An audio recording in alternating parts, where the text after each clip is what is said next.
नमस्कार। उत्तराखंड के इस खास बुलेटिन में आपका स्वागत है और मैं हूं आपके साथ शिपवन शर्मा। तो चलिए शुरुआत करते हैं बुलेटिन की।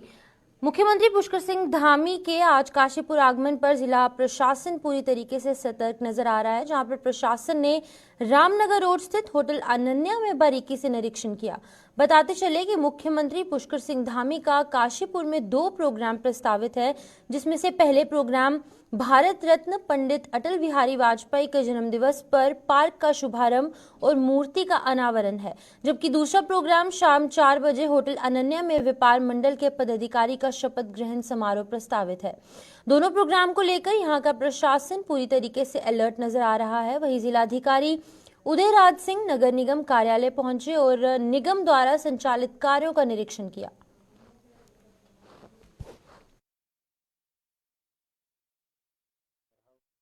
कार्यों को लेकर क्या इसमें मोटो रहेगा सर? आज नगर निगम काशीपुर क्षेत्र में मैंने कई इलाकों का भ्रमण किया। कल माननीय मुख्यमंत्री जी का यहाँ कार्यक्रम है 2-3 जगहों पर। उन स्थलों को भी मैंने देखा, तैयारियों को देखा, व्यवस्था देखी।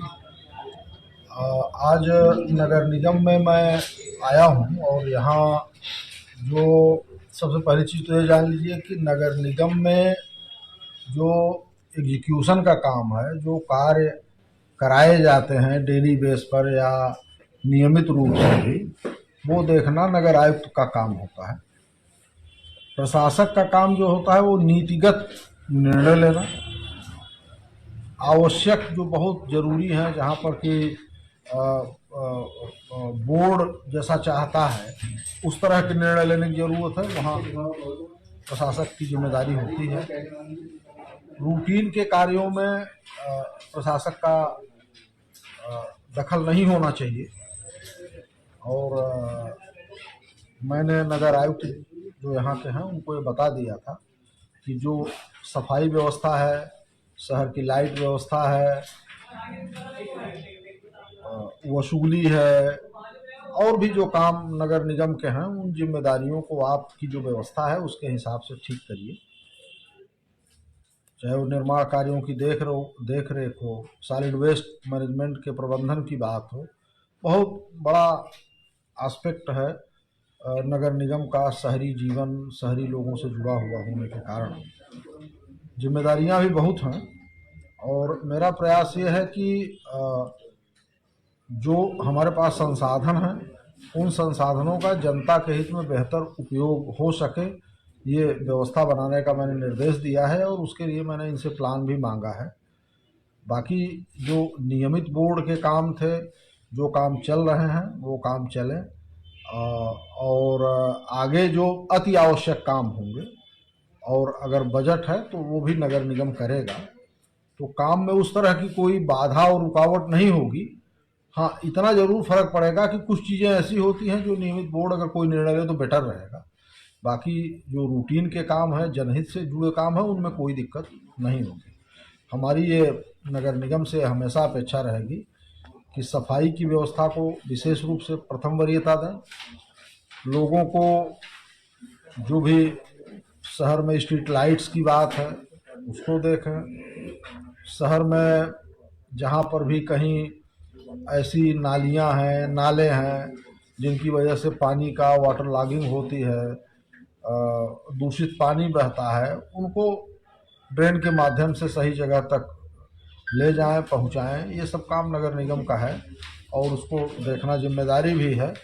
एक और जिम्मेदारी है कि नगर निगम की अपनी इनकम कितनी है, क्योंकि जन सुविधाओं को नगर निगम ऑटोनोमस बॉडी होने के कारण अपने संसाधनों से ही ज़्यादा दे पाएगा। वो भी समीक्षा का एक विषय है, वो भी मैं देखूंगा, बात करूंगा। बाकी आज के निरीक्षण में जो चीज़ें हमने पाई है, अपने अधिकारियों से अभी डिस्कस करूंगा कि कहाँ कुछ चीज़ें जो मुझे लगी कि आपको बेहतर करने की ज़रूरत है, वो चीज़ें आप बात। मूल निवास और भू कानून समन्वय संघर्ष समिति के बैनर तले देहरादून के परेड मैदान में विशाल जन सैलाब उमड़ा। बता दें कि राज्य में मूल निवास 1950 लागू करने की मांग को लेकर लोगों में आक्रोश देखने को मिला। परेड मैदान में कचहरी स्थित शहीद स्मारक तक मूल निवास स्वाभिमान महारैली निकाली गई। महारैली में उत्तराखंड के कई जिलों के लोग, सामाजिक संगठन, राजनीतिक दलों के नेता, कार्यकर्ता और राज्य आंदोलनकारी भी शामिल हुए। बताते चले कि राज्य आंदोलनकारी प्रदीप कुकेर्ती ने कहा कि विषम भौगोलिक स्थिति वाले राज्य को आज़ादी 42 शहादतों के लिए मिली है। उन्होंने कहा कि राज्य में 1950 का मूल निवास लागू हो, साथ ही हिमाचल की तर्ज पर भू कानून लागू हो। उन्होंने ये भी कहा कि मूल निवासी और भू कानून को लागू करवाने के लिए प्रदेश के सभी लोग लामबंद हो चुके हैं। उन्होंने कहा कि अगर जल्द सरकार ने उनकी मांग पूरी नहीं की तो वो आने वाले समय पर जन सैलाब सड़क पर उतारेंगे।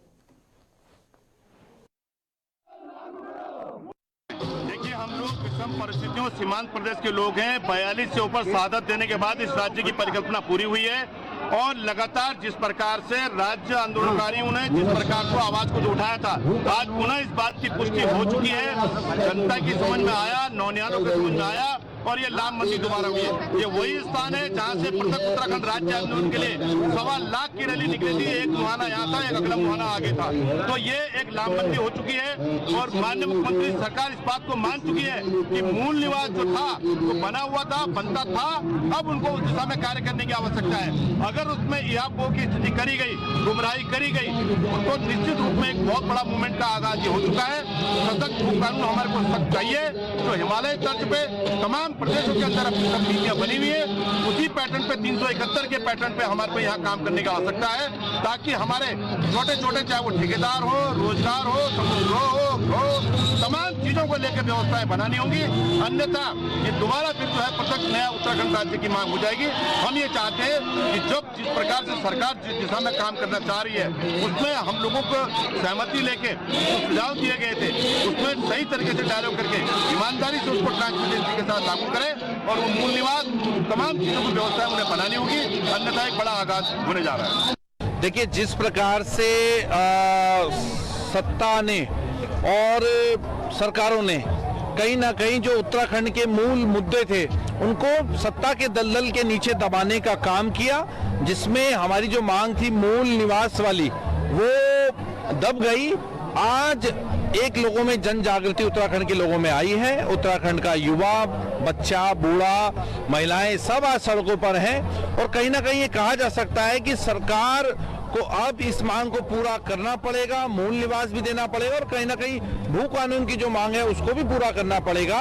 और जिस प्रकार से हमने देखा कि आज सरकार के द्वारा इस आंदोलन के साथ साथ पैरेलल एक अपनी पद यात्रा का जो कार्यक्रम रखा गया, ये बहुत ही शर्मनाक बात है। ये हम इसकी कड़े शब्दों में निंदा करते हैं। सरकार ने कहीं ना कहीं इस आंदोलन को कुचलने का जो निसार्थक प्रयास करने का कोशिश की, जिसमें पूरी तरह से विफल रही, तो हमें लगता है कि सरकार नहीं चाहती कि उत्तराखंड के लोग आंदोलन करें, उत्तराखंड के लोगों को उनका अधिकार प्राप्त हो, उत्तराखंड के लोगों को उनकी मांगें पूरी मिले। लेकिन ये भी कह सकते हैं कि कहीं ना कहीं सरकार ने जिस प्रकार से कर्मचारियों पर एस्मा लगाने का जो काम किया, जिसमें वो किसी भी हड़ताल या आंदोलन में सम्मिलित नहीं हो सकते, ये एक बहुत ही गलत निर्णय है। ये कहीं ना कहीं सरकार की जो मंशा है उसकी पोल खोलता है और सरकार कहीं ना कहीं आंदोलन को कुचलने का प्रयास कर रही है।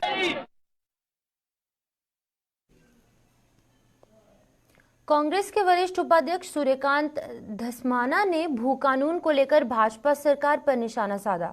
उन्होंने भाजपा सरकार पर राज्य के भू कानून को कमजोर करने का आरोप लगाया। बता दें कि सूर्यकांत धस्माना के मुताबिक तिवारी सरकार के जो समय लागू भू कानून राज्य के लिए सबसे मुफीद था, लेकिन आज उत्तराखंड का आम जनमानस अपने जल, जंगल, जमीन के अस्तित्व पर मंडरा रहे खतरे को लेकर आशंकित होकर सड़कों पर उतर आ रहे हैं। दूसरी तरफ प्रदेश सरकार इस मुद्दे पर कमेटियों के नाम पर जनता को गुमराह करने का प्रयास कर रही है। उत्तराखंड की जनता के लिए सबसे मुफीद भू कानून 2002 में कांग्रेस की एनडी तिवारी सरकार में बनाया था, जिसमें से राज्य के बाहर के लोगों के लिए आवासीय उपयोग के लिए 500 वर्ग मीटर भूमि कार्य करने के लिए सीलिंग लगाई गई थी। आज राज्य की जनता के मन में एक बहुत बड़ी आशंका है कि उसका जल, जंगल, जमीन सुरक्षित नहीं है, उसको छीनने का खतरा है। इसी का आज देखा आपने कि कितनी बड़ी संख्या में स्वतः स्फूर्त हजारों लोग अपने जल को, जंगल को, जमीन को बचाने के लिए सख्त भू कानून और मूल निवास के प्रमाण पत्र के लिए सड़कों पर उतरे। ये इसलिए हुआ कि राज्य के अंदर 2002 में जो कांग्रेस की सरकार ने, तिवारी सरकार ने जो भू कानून बनाया था, उस भू कानून को 2017 के बाद से लेकर के 2022 तक भारतीय जनता पार्टी की सरकारों ने नष्ट भ्रष्ट करने का काम किया। पहले त्रिवेंद्र सिंह जी ने जो अनुमति की आवश्यकता थी कि अनुमति लेकर के जमीन खरीदेंगे, उस अनुमति को समाप्त कर दिया और उसकी सीलिंग तोड़ दी कि आप कितनी भी जमीन खरीद लीजिए, कृषि जमीन खरीद लीजिए, किसी भी उपयोग के लिए खरीद लीजिए। और धामी सरकार ने तो गजब ये कर दिया कि वो प्रावधान भी समाप्त कर दिया कि आपने जिस उपयोग के लिए जमीन खरीदी है, अगर आप उसका इस्तेमाल उसके लिए नहीं करते तो वो राज्य सरकार में निहित हो जाएगी। ये प्रावधान था 2002 में, लेकिन धामी जी ने उसको समाप्त कर दिया। अगर आपने उद्योग के लिए खरीदी, आपने होटल के लिए खरीदी, आपने रेस्टोरेंट के लिए खरीदी और आपने उसका उपयोग किसी और अन्य चीज के लिए कर दिया तो आपकी जमीन जो है वो राज्य सरकार में निहित नहीं होगी। ये धन्ना सेठों के लिए पूरे राज्य की जमीनों का दरवाजा जिस प्रकार से खोला है, उसके कारण पूरे राज्य में जनता में आक्रोश है और उसका नतीजा आज देहरादून की सड़कों में हमें देखने को। मोदी है ना के नारे के साथ भाजपा विशाल युवा यात्रा निकाल ली गई। बता दें कि इसमें बढ़ चढ़कर प्रदेश के युवा शामिल हुए। इस दौरान हजारों की संख्या में लोगों ने देहरादून के पेविलियन चौक से लेकर सर्वे ऑफ इंडिया हाथी बड़कला तक यात्रा में शामिल हुए। कार्यक्रम में मुख्य अतिथि के रूप में प्रदेश के मुख्यमंत्री पुष्कर सिंह धामी सहित प्रदेश के मंत्री और युवा नेता शामिल हुए। इस दौरान मुख्यमंत्री पुष्कर सिंह धामी ने मोदी सरकार की गारंटी और योजनाओं के बारे में युवाओं को जानकारी दी। 370 हटाने, राम मंदिर का निर्माण और महिलाओं के लिए मजबूत कानून सहित प्रदेश में नकल माफिया कानून, धर्मांतरण कानून और यूसीसी कानून पर सरकार के कड़े फैसलों को प्रदेश की जनता के समक्ष रखा गया। रैली के दौरान प्रदेश अध्यक्ष महेंद्र भट्ट ने कहा कि लोकसभा चुनाव के लिए भाजपा ने आगाज कर दिया है।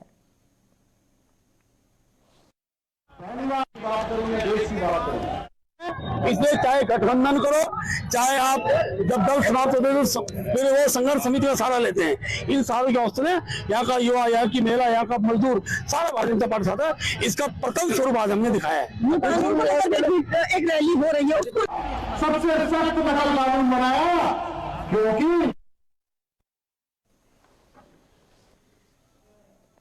एक महिला को प्रभाव में लेने के लिए पुलिस, उत्तराखंड पुलिस के हेड कांस्टेबल ने एक ऐसा काम किया है कि अब उसे जेल जाने की नौबत आ चुकी है। बता दें कि उत्तराखंड पुलिस में तैनात हेड कांस्टेबल मनोज, जो कि उधम सिंह नगर के रुद्रपुर में स्थित पीएससी में तैनात है। हेड कांस्टेबल मनोज ने उत्तराखंड अधीनस्थ सेवा चयन आयोग की फर्जी मेल आईडी तैयार कर हाल ही में हुई स्नातक स्तरीय परीक्षा के 8 अभ्यर्थियों के फर्जी नियुक्ति पत्र तैयार किए हैं और ये पूरा फर्जीवाड़ा आरोपी हेड कांस्टेबल ने रुद्रपुर में स्थित एक महिला को प्रभाव में लेने के लिए लाया है। बता दें कि फर्जीवाड़े का ये मामला तब सामने आया जबकि महिला ने उत्तराखंड अधीनस्थ सेवा चयन आयोग में अपने नियुक्ति पत्र की जांच करवाई। जैसे ही नियुक्ति पत्र यूकेसीएसएससी पहुंचा तो फर्जीवाड़ा सामने आया, जिस पर कि आयोग ने एसटीएफ के जांच करवाकर पूरे मामले में आरोपी पुलिस हेड कांस्टेबल के खिलाफ थाना रायपुर में मुकदमा दर्ज करवाया। रायपुर में कल एक मुकदमा पंजीकृत हुआ है जिसमें कि यूकेएसएससी से एक तहरीर प्राप्त हुई थी, जिसमें कि उनके द्वारा ये बताया गया था कि एक सचिव यूकेएसएससी को एक व्हाट्सएप के माध्यम से 8 लोगों की नियुक्ति का फर्जी नियुक्ति पत्र प्राप्त हुआ था, जिसके संबंध में जांच हेतु एसटीएफ को उनके द्वारा प्रेषित किया गया था। जांच के उपरांत यह प्रकाश में आया कि एक जो पीएससी 31 पीएससी रुद्रपुर में तैनात हेड कांस्टेबल है मनोज भट्ट, उसके द्वारा यह फर्जी नियुक्ति पत्र एक फर्जी ईमेल आईडी के द्वारा उस एक महिला को भेजी गई थी और उसी संबंध में यह मुकदमा पंजीकृत हुआ है। थाना रायपुर में 66 DIT एक्ट और आईपीसी की विभिन्न धाराओं में यह मुकदमा पंजीकृत। देखिए, अभी मुकदमा पंजीकृत हुआ है जिसमें एसटीएफ की जांच को भी सम्मिलित किया गया है। उसमें जो भी फैक्ट्स आएंगे उसमें विवेचना में आगे कार्रवाई की जाएगी।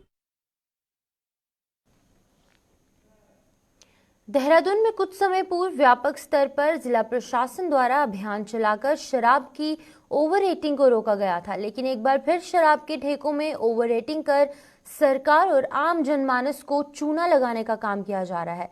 बता दें कि ओवर रेटिंग के मामले पर जिलाधिकारी सोनिका ने बताया कि ओवर रेटिंग को लेकर सभी ठेकों को रेट लिस्ट लगाने के लिए निर्देशित किया है और समय समय पर चेकिंग अभियान चलाने के लिए एसडीएम को भी निर्देशित किया गया है। अगर ओवर रेटिंग से संबंधित कोई भी मामला सामने आता है तो उसका संज्ञान लेकर कड़ी कार्रवाई की जाएगी। क्लियर इंस्ट्रक्शंस हैं कि बोर्ड्स जो रेट लिस्ट है वो दुकान पे लगाई जाए और इसकी मॉनिटरिंग भी की जाए। और पहले भी एसडीएम्स को बोला गया था कि अपने लेवल पे भी क्रॉस चेक इसको करवा लें अपनी टीम के द्वारा, और आगे भी हम ये कार्रवाई करें।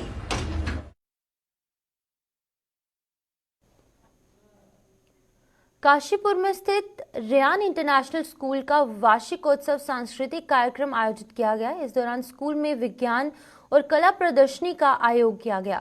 बता दें कि इसमें स्कूल के छात्र छात्राओं द्वारा वेस्ट मटेरियल को लेकर तैयार किए गए शानदार प्रोजेक्ट की प्रदर्शनी लगाई गई। इस अवसर पर मुख्य अतिथि के रूप में शामिल आसमा का स्कूल के डायरेक्टरेट हाजी बब्बन खान प्रधानाचार्य निखत हुसैन ने जोरदार तरीके से स्वागत किया। कार्यक्रम की शुरुआत सभी ने देश की तरक्की, शांति और खुशहाली की दुआओं के साथ की। वहीं वार्षिकोत्सव कार्यक्रम में समारोह की थीम के अनुसार नन्हे मुन्ने बच्चों ने रंग बिरंगी परिधानों में सुसज्जित लघु नाटिका, कव्वालियों और देशभक्ति नज्मों पर शानदार प्रस्तुति दी। आज हमारे लिए रेयान इंटरनेशनल स्कूल में बड़ी खुशी का दिन है कि आज हम रेयान इंटरनेशनल का स्टाफ और हमारे पूरे पेरेंट्स और सारे स्टूडेंट्स मिलकर आज हम वार्षिक कार्यक्रम जिसको हम एनुअल फंक्शन कहते हैं मना रहे हैं। और इसी के साथ हमने टैलेंट हंट प्रोग्राम भी रखा है जिसमें हम बच्चों का टैलेंट इसमें तलाश कर बच्चों पर उनकी गरिमा के आधार पर उन पर मेहनत करके उनको एक बेहतर दिशा दिखा सके। बच्चों ने उसके लिए आज यहाँ बहुत सारे मॉडल्स बनाकर रखे हैं जिसमें आप देख सकते हैं कि बच्चे आर्ट एंड क्राफ्ट में भी काम कर रहे हैं, बच्चे साइंस मॉडल्स भी बना रहे हैं, साइंस में भी दिलचस्पी रखते हैं, जिससे डिफरेंट टाइप के उन्होंने मॉडल बना के ये प्रूव किया है कि उनके अंदर किस तरह की प्रतिभा छुपी है। तो इसी प्रतिभा को हम परख कर उसको आगे बढ़ाने की कोशिश करता है रेयान इंटरनेशनल स्कूल। और आज रेयान इंटरनेशनल स्कूल में हमारे तमाम बाहर से गेस्ट आए हुए हैं जिसमें हमारे चीफ गेस्ट डॉक्टर अस्मा आई हुई हैं और हमारे बहुत सारे पेरेंट्स आज यहाँ पर मौजूद हैं, और जिसमें हमारे बच्चे जो हैं एक अलग अलग प्रोग्राम करके एक पेरेंट्स को ये मैसेज देना चाहते हैं कि रेयान इंटरनेशनल स्कूल में जो तालीम है वो दोनों तालीम दी जाती हैं, जिसमें दीन और दुनिया की दोनों तालीम है। बच्चों ने अपनी तरफ से जो परफॉर्मेंस की है वो ज़बरदस्त है और स्कूल का बहुत बड़ा इसमें बच्चों को अपग्रेड करने में या बच्चों के स्किल को डेवलप करने में बहुत बड़ा रोल है। और मैं समझती हूँ कि स्कूल के साथ साथ पेरेंट्स का अगर इसमें रोल हो तो वो ज़्यादा इम्पॉर्टेंट है, वो ज़्यादा अच्छा कर पाएंगे क्योंकि हमारे बच्चे यूनिक हैं और नो डाउट बच्चों को मौका मिलता है तो वो डेवलप करते हैं। My name is Namra Hussain. I study in class first. My school name is Reyan International School. आज हमारे स्कूल में एनुअल फंक्शन है। हम सब कव्वाली में पार्ट लेने जा रहे हैं। कव्वाली का नाम है कितना मुश्किल है इनको समझाना, सारा ज़माना मेरा दुश्मन है, सारा ज़माना मेरा दुश्मन। My name is Zunaira. I study in class first. My school name is Reyan International School. आज मेरे स्कूल में एनिमल फंक्शन है। कव्वाली की प्रैक्टिस करने जा रहे हैं। तो आप सब बच्चे एक साथ जा रहे हो बेटा?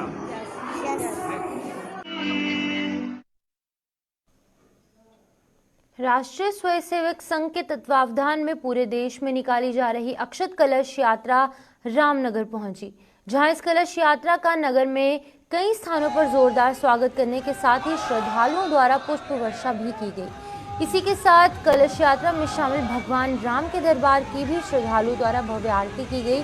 बताते चले कि राष्ट्रीय स्वयंसेवक संघ के नगर संघ चालक अजय कुमार अग्रवाल ने बताया कि कई वर्षों के इंतजार के बाद भगवान राम अयोध्या में स्थापित होंगे। भगवान राम को लेकर पूरे देश में सनातन धर्म से जुड़े लोगों द्वारा अपनी कुर्बानी भी दी गई है। वहीं कई लोगों द्वारा कर सेवा के माध्यम से भी काम किया गया है। उन्होंने कहा कि आज समय आ चुका है और 22 जनवरी को अयोध्या में भगवान राम विराजमान होंगे। उन्होंने कहा कि क्योंकि इस कार्यक्रम में लोगों की भारी संख्या होगी और कई लोग इस कार्यक्रम में भाग नहीं ले सकेंगे, तो इसको लेकर ये अक्षत कलश यात्रा निकाली जा रही है। ये अयोध्या से आई थी एक हफ्ते पहले। जो हमारा जिला केंद्र है आर्य संघ का काशीपुर, वहाँ ये कलश आके वहाँ से रखा गया था। उसके बाद जो है आज हमें वहाँ से काशीपुर से जो हमारे 4 काशीपुर जिला संघ की रस्सी से काशीपुर जिला कहलाता है, उसमें 4 तहसील आती हैं, रामनगर, काशीपुर, बाजपुर, जसपुर। उनका आज ये वितरण हुआ है। अब आज हम लेकर आए हैं, इसे हम राम मंदिर में स्थापित करेंगे। इसके बाद राम भक्तों की 30 टोलियाँ बनाई गई हैं, जो 1 तारीख से लेकर 15 तारीख तक इन अक्षतों का घर घर वितरण करेंगी। और ये अक्षत नहीं है, ये भगवान राम की तरफ से एक निमंत्रण पत्र है कि आप लोग जो है भगवान राम के मंदिर का दर्शन करने के लिए आए, क्योंकि 22 तारीख को वहाँ वीवीआईपी ज़्यादा हैं, इसलिए ये बात कही गई है कि आम जनता उस दिन वहाँ न पहुँचे। तो ये हमारा कर्तव्य है कि उस दिन हम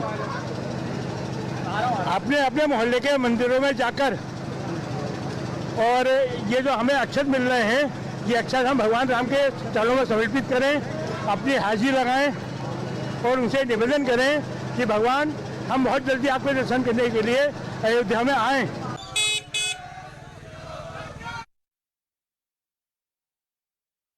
उत्तराखंड परिवहन विभाग और निगम के मृतक आश्रितों की नियमित नियुक्ति पर लगी रोक को हटाने के लिए जो निगम है उसके मृतक आश्रितों कर्मियों को नियुक्त प्रदान किए जाने मंत्रिपरिषद की बैठक के लिए किए गए निर्णय का राज्य निगम कर्मचारी अधिकारी महासंघ और रोडवेज कर्मचारी संयुक्त परिषद द्वारा हार्दिक स्वागत किया गया। परिवहन निगम के मृतक आश्रित अपनी नियमित नियुक्ति के संबंध में परिवहन निगम के मृतक आश्रिता धरना स्थल एकता विहार देहरादून में लगातार अपने धरने पर बैठे थे। धरने का राज्य निगम कर्मचारी महासंघ और रोडवेज कर्मचारी संयुक्त परिषद उत्तराखंड द्वारा लगातार समर्थन किया गया। साथ ही इस संबंध में महासंघ और रोडवेज परिषद द्वारा समय समय पर माननीय मुख्यमंत्री और अन्य कैबिनेट मंत्रियों से भेंट कर निगम के मृतक आश्रितों की भर्ती के लिए लगी रोक को हटाने के लिए अनुरोध भी किया जाता रहा। कैबिनेट बैठक के लिए गए निर्णय का मृतक आश्रितों द्वारा स्वागत करते हुए अपनी एक बैठक परिषद में प्रांतीय कार्यालय देहरादून में की गई तथा अवसर पर उनके द्वारा ढोल नगाड़ों और आतिशबाजी के साथ सरकार के इस निर्णय पर मिष्ठान वितरण करते हुए माननीय मुख्यमंत्री, समस्त मंत्री परिषद, सचिव, परिवहन प्रबंधन निदेशक और महाप्रबंधक के साथ साथ राज्य निगम कर्मचारी नेताओं का आभार प्रकट किया गया।